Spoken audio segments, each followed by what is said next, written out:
वृंदावन बिहारी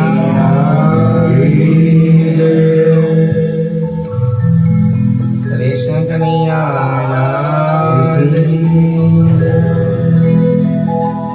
जय जय श्री राधे जय जय श्री राधे।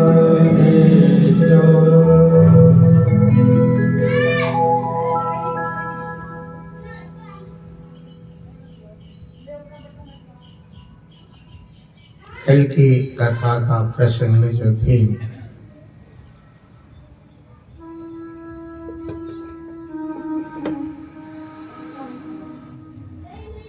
देवता और दैत्य एक साथ हो गए थे। दोनों एक साथ हो गए थे, समुद्र का मंथन किया। समुद्र मंथन हुई और समुद्र मंथन के बाद से जो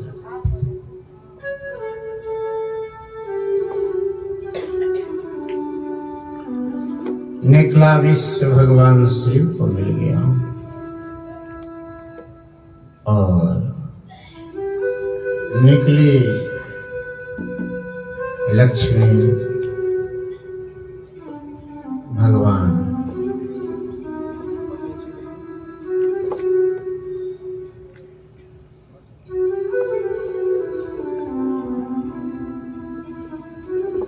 भगवान श्री हरि नारायण को मिल गया।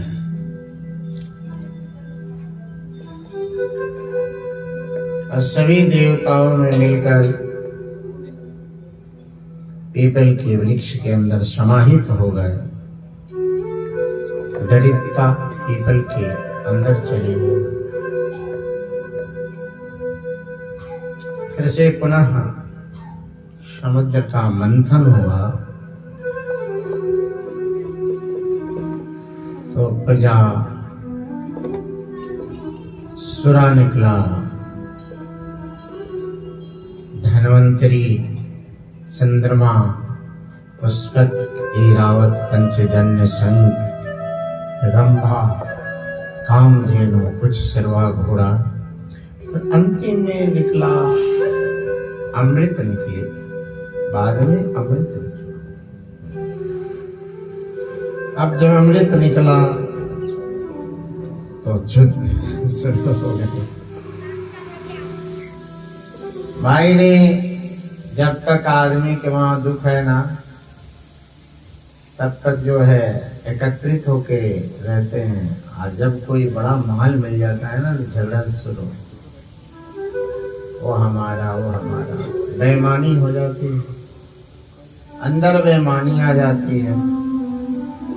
अब बेईमानी आ जाती है महाराज तो फिर लड़ाई होता है, केस होता है, मुकदमा होता है। केस मुकदमा होता है, उसमें वकील साहब का फायदा होने लगता है। बीमारी होती है तो डॉक्टर साहब का फायदा होने लगता है।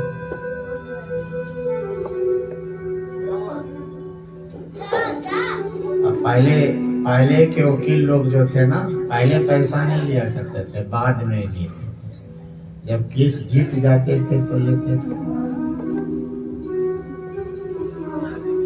लेकिन कब से ये पहले लेने लगे पैसा? एक आदमी था बहुत बड़ा, वो आदमी जो था बहुत बड़ा हत्यारा था, तो जेल में बंद हो गया वो।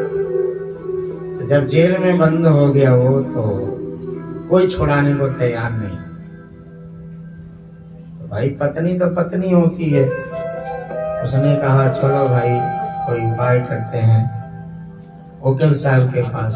तो बोले वकील साहब किसी तरह से छुड़ा दो, मेरे पास मात्र 4 कट्ठा खेत है, 4 कट्ठा खेत है, वो खेत बेच के देखिए वकील साहब आ भी है।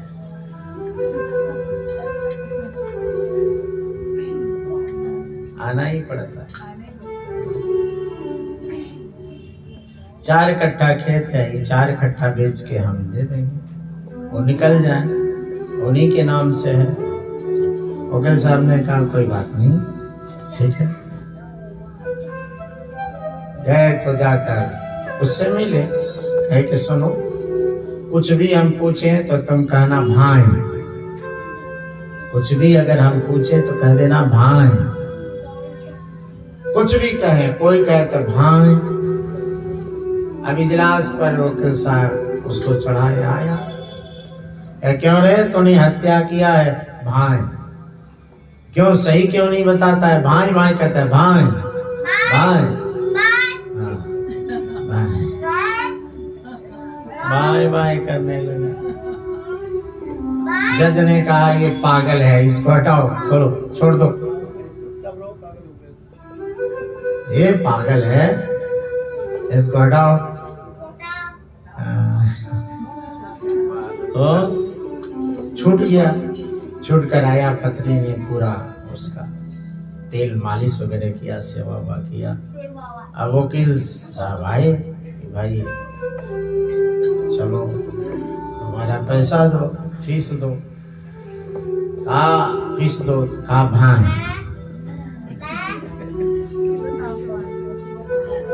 अरे मैं कह रहा हूँ तुमको छुड़ाए हैं, फीस दो। कहे भाई, कहे भाई कैसा कैसा। वकील साहब लोगों का फायदा जब हम लोग लड़ाई करेंगे तभी है, और जब समझ में आ रहा है। अच्छा, ये लोग ना रहे तो फिर क्या है, कोई किसी को दबा देगा। चलिए, तो क्या हुआ?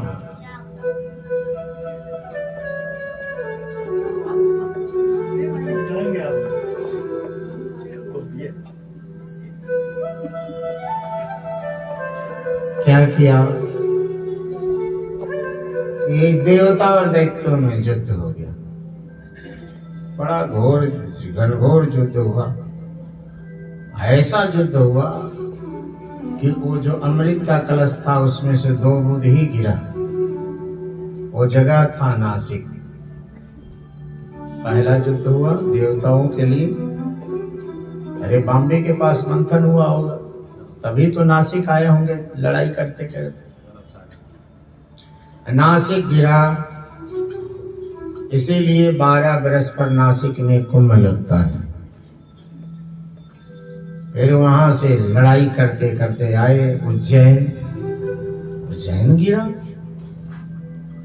उज्जैन गिरा तो उज्जैन भी लगता है, कुंभ लगता है। फिर वहां से लड़ाई करते करते करते करते आए ये प्रयागराज, जहाँ की मतवा रहने वाली है। अब वहां पूरा लड़ाई हुई तो वहां भी गिरी, तो वहां भी कुंभ लगती है। अब यहां से भागे और हिमालय की तरफ भागे जा रहे थे तो चले गए हरिद्वार में। लड़ाई घनघोर हुआ, और लड़ाई हुआ तो वहां भी 2 बुध गिरा, इसलिए वहां भी कुंभ लगती है। लेकिन वहां जो है देवताओं ने छोड़ दिया, कहा अब हमारे बस का नहीं है, अब हम भगवान हरि के पास चलते हैं।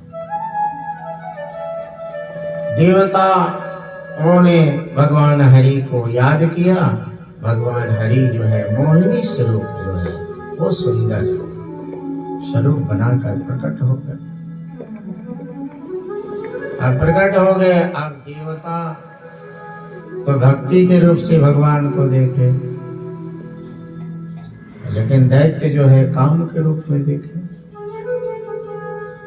अब इतना सुंदर कि छैल छबीले अंग अलवेदे चाल चलत मस्तानी है। कैसे है भगवान की छवि सुनिए। छैल छबीले अंग अलवेले चाल चलत मस्तानी है। खग खंजन भुजंग वेणु कीरनासिका सुहानी है। क्या है? खग खंजन। एक चिड़िया होती है जिसका नाम है खरलेच। वो एक राउंड जो है अपना गर्दन को मोड़ लेती है। उस चिड़िया के पास यह विशेष जो है कला है तो खग खंजन भुजंग वेणु, बाल जो है सर्प के समान था, वो लंबा चौड़ा। किरनासिका सुहानी है, नाक जो है इतनी सुग्गा के जैसे, किर मने किरनासिका मने सुग्गा के ठोर के जैसे सुहानी है। अमृत मृग नयनी गजगामनी जैसे, कटकेहरी ललचकानी है। अंग अंग अमृत रस टपके, काम असुर जवानी है। कभी नैन संग अंग ऐन संग, कभी नैन संग अंग ऐन संग, मनमोहन रूप बखानी है। भूल गई कलश अमृत रस, मधुसुरा रस जवानी है। भक्त वत्सल भगवान की मोहिनी रूपी ही कहानी है। इसको जरा ठीक से सुनिए। भगवान का छैल छबेली भगवान बनकर आए हैं, अंग अलवेली और चाल चलत मस्तानी, मस्ती। स्त्री जो मस्ती में चलती है ना, वो बड़े शोभायमान होती है। स्त्री का ये सुंदरता बताई गई है, इसमें से एक सुंदरता किसी स्त्री के पास हो तो दिव्य लगती है, वो सुंदर लगती है। कौन? जो छैल छबीली अंग अलवेली, अलवेली उसकी अंग है। चाल चलत मस्तानी है, कैसे चल रही है। खग खंजन भुजंग वेणु, कीर नासिका सुहानी है। खग खंजन मनी वो खरलिस के चिड़िया के जैसे मुड़ मुड़ के देखे। भुजंग वेणु बड़ा सा, किरनासिका सुहानी है। वहां से थोड़ा जगह परिवर्तन करिए, परिवर्तन करिए जगह, इधर इधर पत्नी की तरफ।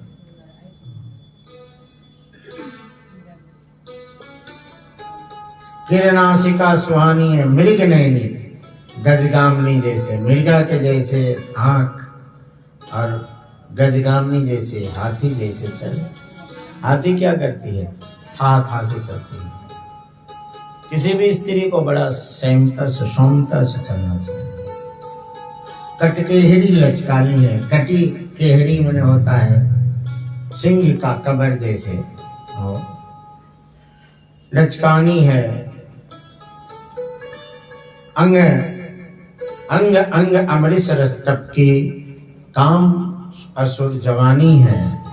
कभी नैन सैन अग ऐन सैन, मनमोहन रूप बखानी है। भूल गयो कलश अमृत रस, मधुसुरा रस जवानी है। भक्त वत्सल भगवान की मनमोहन रूपी कहानी है। इतनी सुंदर माता जी बनकर आते हैं भगवान, सुंदर। अब देखकर सारे जो है पागल हो गए, जो देखे वो पागल हो जाए। तो अमृत का कलश भगवान को दे दिया। भगवान वहीं प्रकट हुए, आए, इसीलिए उसका नाम पड़ा हरिद्वार। हरि का आने का रास्ता वही है, हरि के पास जाने का भी रास्ता वही है। आप बद्रिकाश्रम जाना है हरिद्वार, केदार आश्रम जाना है हरिद्वार, स्वर्गारोहण जाना है हरिद्वार। ये हरिद्वार जाने का, हरिद्वार परमात्मा के जाने के द्वार है। क्या हुआ? अब जो है भगवान ने मदिरा पिला दिया, किसको? दैत्यों को। अब देखिए, कोई भी मंदिरा पी ले तो उसकी बुद्धि कितना भी तीव्र हो, मंद हो जाती है, मंद हो जाती है। अब मंद बुद्धि हो गई, अब मंद बुद्धि हो गई तो सारा सूझबूझ भूल गए और देवता लोगों को जो है अमृत पिला दिया भगवान ने। देखिए, ये भगवान जिसको जो पिलाते हैं ना वो बन जाता है। हम लोगों में देवता भी हैं, दैत्य भी हैं। जिसको राम नाम की अमृत पिला दिया जाता है वो देवता बन जाता है, और जो जिसको मीमांसा पिला दिया जाता है वो दैत्य हो जाता है। क्या हुआ? अब जो है वहां पिलाए, लेकिन कश्यप का पुत्र जो था, कश्यप का पुत्र जो था विप्रचिति, वो आकर बीच में बैठ गया। किसके बीच में? सूर्य और चंद्रमा के बीच में बैठ गया। उसने भी पी लिया। जब पी लिया तो सूर्य चंद्रमा ने कहा कि भगवान ये देखो, ये भी हमारे बगल में बैठा हुआ दैत्य है। कौन पहचान गया? दैत्य नहीं पहचाने। कारण क्यों नहीं पहचाने? देवता पहचान गए। क्यों पहचान गए? देवता इसलिए पहचान गए, देवता इसलिए पहचान गए क्योंकि भगवान की भक्ति थी, इसलिए देवता पहचान गए। दैत्य इसलिए नहीं पहचाने क्योंकि मदिरा पिए थे, इसलिए नहीं पहचाने। अमृत जो पीता है वही भगवान को पहचान सकता है। अमृत जो बोलता है उसी की महालक्ष्मी की बात होती है। जितना ही माधुर्य बोला जाएगा उतना ही घर में सुख शांति समृद्धि, सुख शांति समृद्धि तीनों आ जाएगी। इसलिए माधुर्य अर्थात अमृत में वाणी बोलना चाहिए। क्या है? जैसे जो है उसने कहा भगवान अपनी स्वरूप में आ गए और चक्र लेकर मारे, चक्र गला कटकर दो हो गया, क्षण और धड़ अलग हो गया। अब भगवान को याद आई, अरे अरे अरे हमने क्या कर दिया, ये तो बड़ा गड़बड़ कर दिया। क्या गड़बड़ कर दिया? कि मैंने प्रहलाद जी को मैंने वचन दिया था कि अपने हाथ से मैं किसी दैत्य को नहीं मारेंगे, और मैंने अपने हाथ से संहार कर दिया। अब कहा कि जाओ, दोनों में प्राण रहेंगे, दोनों का मोक्ष नहीं रहेगा, प्राण रहेंगे दोनों में, और राहु केतु बन जाओ। आज भी राहु के जन्म कुंडली के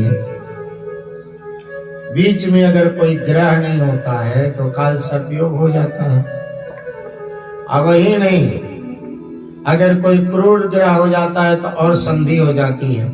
जैसे कुछ दो दुष्ट हों, यहाँ से वहां के बीच में एक दो दुष्ट और आ जाएं, तो फिर जोरदार हमला करते हैं। तो उसको जो है क्या कहते हैं? उसको काल सर्पयोग कहते हैं। अब देखिए, जैसे आपके भाग्य में केवल सदा कल्याण लिखा है, आपके सब ग्रह अनुरूप हैं, अनुकूल हैं, और काल सर्पयोग है, तो जिस भाग में है उसके बीच की जौन सा है मृत्यु भाग में है, छठे स्थान जो होता है दुश्मन का स्थान है, स्त्री के जो भी जिस स्थान में, भाई का स्थान में, जिस भी धन के स्थान में वो आहत करता रहता है। उस स्थान को अब सातवें स्थान रहता है तो 7 स्थान को आहत क्षति पहुंचाता है। समझ में आ रहा है कि नहीं?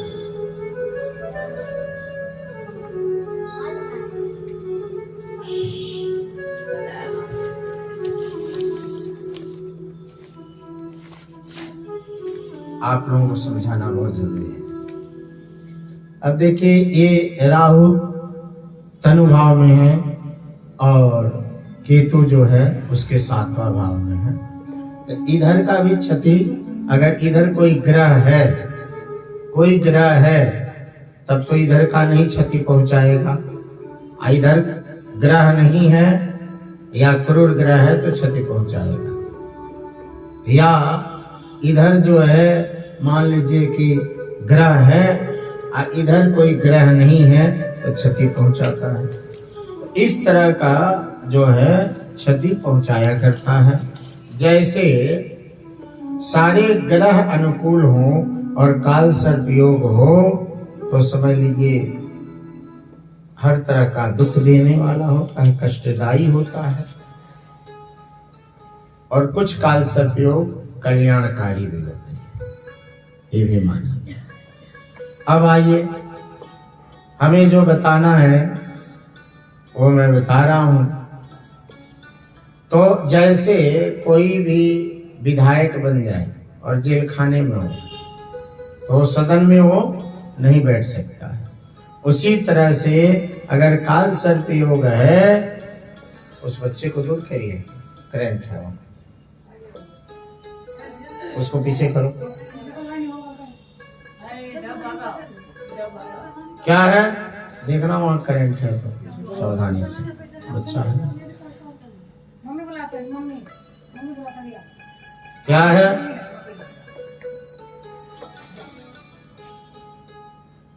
इसलिए जो है काल सर्प योग की पूजा बहुत आवश्यक है। और काल सर्प योग की पूजा किस भाव में है, कहाँ है, कैसे है, जब तक मूल्यांकन नहीं किया जाएगा अंक से, अगर उसकी पूजा की जाएगी तो उसका कोई मतलब नहीं। इसलिए जो है मूल्यांकित करके तब जाकर वो उसकी पूजा करना चाहिए। आइए, वो राहु केतु हो गए।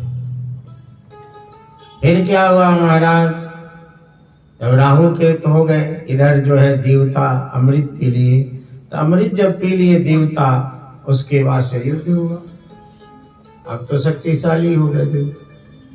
जब देवता शक्तिशाली हो गए तो उसके बाद से जो है घोर युद्ध हुआ। ये युद्ध जब हुआ, घोर युद्ध हुआ, उसमें सारे दैत्य मारे गए। सब दैत्य जब मार दिए गए तो उनके गुरु थे शुक्राचार्य, वो बहुत दुखी हुए, बहुत परम दुखी हुए। अब परम दुखी होकर रो रहे थे। जब ये उनकी बेटी दिव्यानी ने कहा कि पिताजी आप दुखी क्यों हो, क्यों दुखी हो, बताए कि जिसके शिष्य ना हो, जिसके शिष्य ही ना हो, वो गुरु कैसा। शिष्य से धड़ की पूजा होती है, मुख्य तो शिष्य होता है।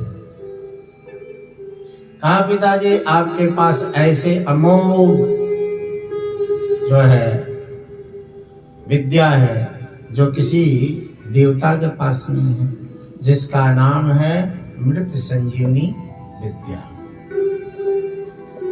देखिए, महामृत्युंजय कब करनी चाहिए। महामृत्युंजय जो है जब करनी चाहिए, जब जो है अरिष्ट ग्रह हो, पाप ग्रह हो, ऐसे ग्रह हो जिसे मार्केश लग रहा हो, तो महामृत्युंजय करना चाहिए। यदि अष्टम भाव में मार्केश हो तो महामृत्युंजय करने से, मंगल हो तो महामृत्युंजय करने से लाभ नहीं होता है। उसके लिए क्या है, मृत संजीवनी मंत्र को के द्वारा उसको मृत संजीवनी मंत्र का जो है जाप कराना चाहिए। मृत संजीवनी मंत्र जो है परा ब्रह्म शक्ति ओम सोहम रारम सत्य निरंजन से उद्गम होती है और महामृत्युंजय से संपुट होती है। वो मृत संजीवनी मंत्र बोली जाती है। क्या हुआ महाराज, अमृत संजीवनी विद्या के द्वारा सभी जितने थे, जो भी थे दैत्य, सबको जीवित कर दिया। फिर युद्ध हुआ, फिर मारे गए, फिर मृत संजीवनी विद्या के द्वारा। इस कोरोना में 113 लोग मृत संजीवनी विद्या के द्वारा ठीक हुए, जो वेंटिलेटर पे थे, जिसको डॉक्टर बोला अब कोई आसरा ना रखो। इतना असरदार है मृत संजीवनी विद्या। इस विद्या को सीखने के लिए बृहस्पति के पुत्र गए थे। कहाँ? शुक्राचार्य जी के वहां गए, लेकिन बाद में पता चल गया महाराज तो विद्या किसी से ली जा सकती है।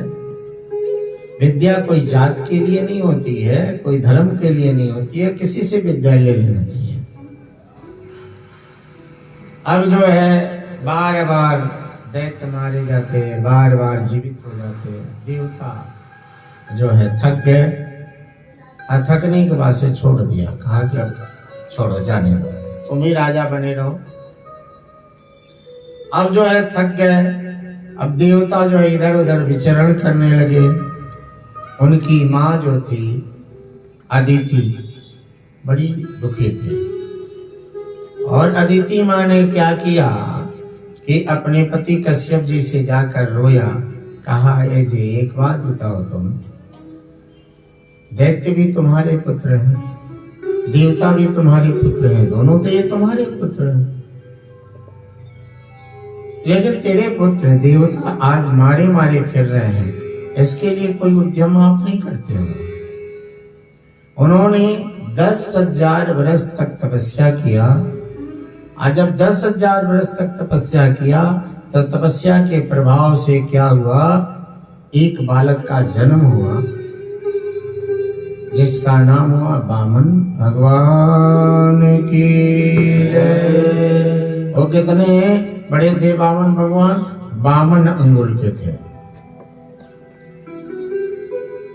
और माता अदिति देखकर झल्ला गई। माता अदिति जब देखी तो झल्ला गई, कहे पुत्र तुम किस कारण क्यों जन्म लिए, मेरी निमित्त तुमसे पूरी नहीं हो पाएगी पुत्र। वामन भगवान मुस्कुरा कर बोले, हे माँ, अपनों से लड़ाई नहीं की जाती है। किससे? पटीदार से, पड़ोसिया से, परिवार से, पत्नी से, पुत्र से लड़ाई नहीं की जाती है। उन्हें समझाया जाता है, उनसे लड़ के नहीं लिया जाता है, उनसे प्रेम से लिया जाता है। ये 5 से प्रेम से लेना चाहिए। कहा वो प्रेम से मानने वाले हैं? कहा मां पहले तो हम मांगेंगे और नहीं मिलेगा तो फिर युद्ध करेंगे। कहा छोटा इतना सा है और तो युद्ध कर पाएगा मेरा बेटा, क्या बोलता है। तो क्या किए भगवान ने, विराट स्वरूप दिखाए। बोलिए कृष्ण कन्हैया लाल की।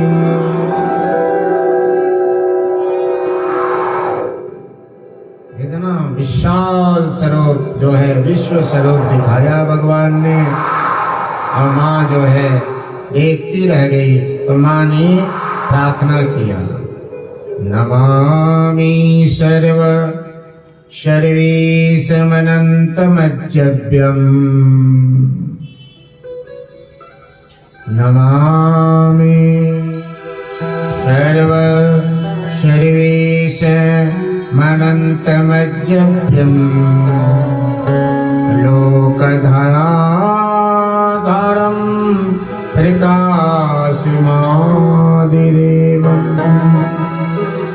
नमामि सर्व सर्वेशमनन्तमज्जव्यम्, लोकाधामधराधरम् प्रकाशमेदिनम्। कहा हे प्रभु, जो समस्त अणुओं से भी अणु है, अर्थात सूक्ष्म है, परमाणु है, क्वार्क है, और जो समस्त गुरुओं से भी भारी है।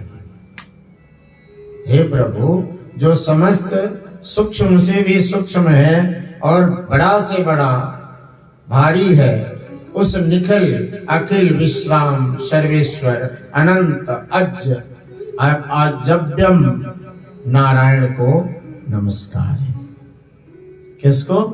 भगवान वामन भगवान जब अपनी माँ को पहला विश्व रूप दिखाया तो माँ जो है चरणों में गिर गई।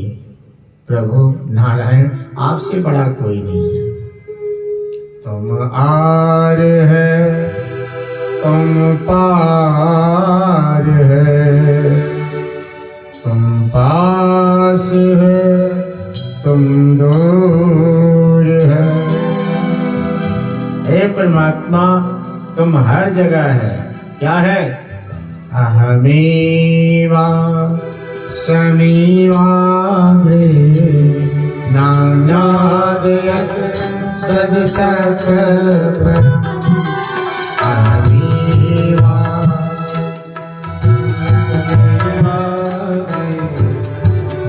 नान्यादयत् सदसत्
नमामि सर्व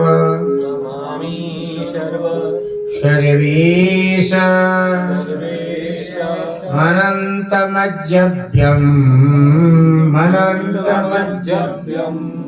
लोक